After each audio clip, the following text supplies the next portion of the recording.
Okay, I think I'm going to take some time from all the speakers who have saved time because I have the most lousy presentation. But the provocation for all of you leaders here is that we are over-indexing on skilling for AI. And we really need to shift on awakening human intelligence.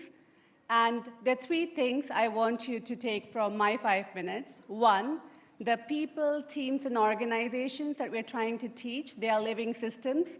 All disbelievers can raise their hand, but we'll get there.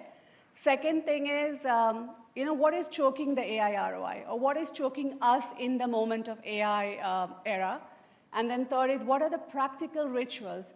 And while none of us speakers had spoken to each other, you will find hope, fear, perception, cognitive, everything out here as well. I can see the connected themes.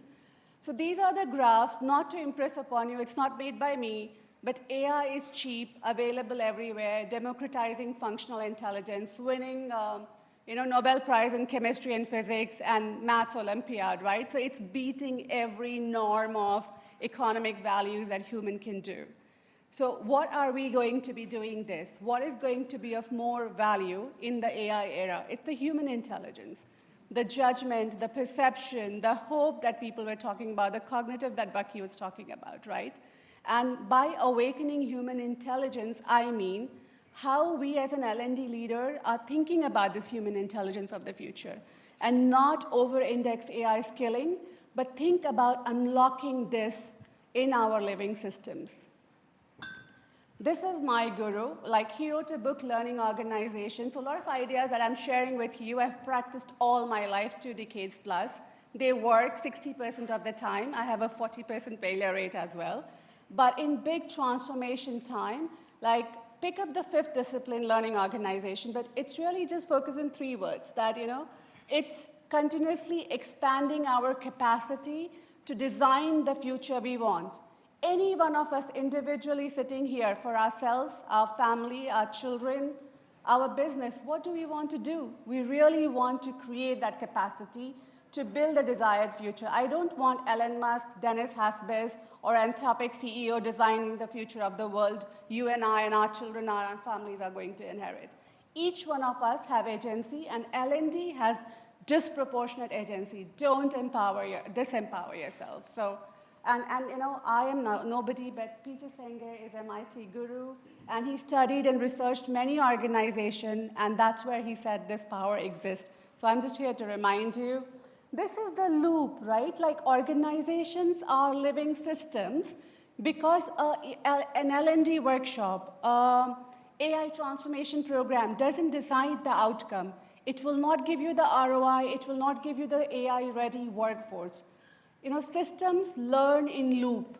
There are 2 kinds of loop. There's a green loop, which is loop of inquiry, hope, right? There's a loop of relational thing, where you allow people to test, experiment, come out and share, hey, I failed, or hey, I succeeded in this. And we build on each other, and we kind of, before you know, that whole inquiry loop precipitates into large transformation. And the organizations which will survive in AI or post-AI are the one which will encourage inquiry loop. And the anxiety loop is what we all have talked about, right? The loop of fear, where we cannot share our failures, we can't share, that I don't know. And I have been working with an organization I was talking to Adam about, where CEO came in the town hall and declared, we must do AI ROI, it's AI or die for our company. And guess what? 20 million spent, 18 months done, 80 senior leaders working on project, 280K output. And it was all the loop of fear, surveillance, more control, more shallow experiment, much lesser output. And I had to literally work with the team, unpacking right from CEO's direct reports, who themselves said in individual conversation, look, I have no idea about what AI does and doesn't. I'm like, okay, so how do you do the ROI? So inquiry really helps. I will leave some extra slides. The choking point for AI programs, just look at the diagram, not the text, is really the anxiety. And that's where the power of all of you is there. You can really unlock that, and that's the invitation, and this is the core. What do I mean by awakening? You know, all of those things that you were talking about, curiosity is the personal mastery. Does organization exist, excite people, give them freedom to become who they want to become with AI? Learn, experiment, grow continuously.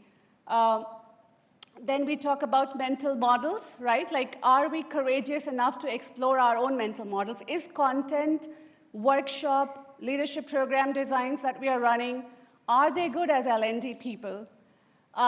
Building shared vision, right? What's the vision of the future? Team learning and systems thinking. I'm at full time. I'll just take 1 extra minute, sorry.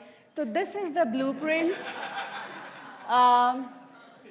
And that's the ritual, right? Like, we can all, instead of running learning as a content delivery, as a courses, as a workshop, run learning as labs. Allow people to come together, experiment, share, codify, run this loop in cross-functional teams, run weekly, run more deeper blueprinting, and I think L&D can really do that, and that will awaken the human intelligence. So that's all I have to share.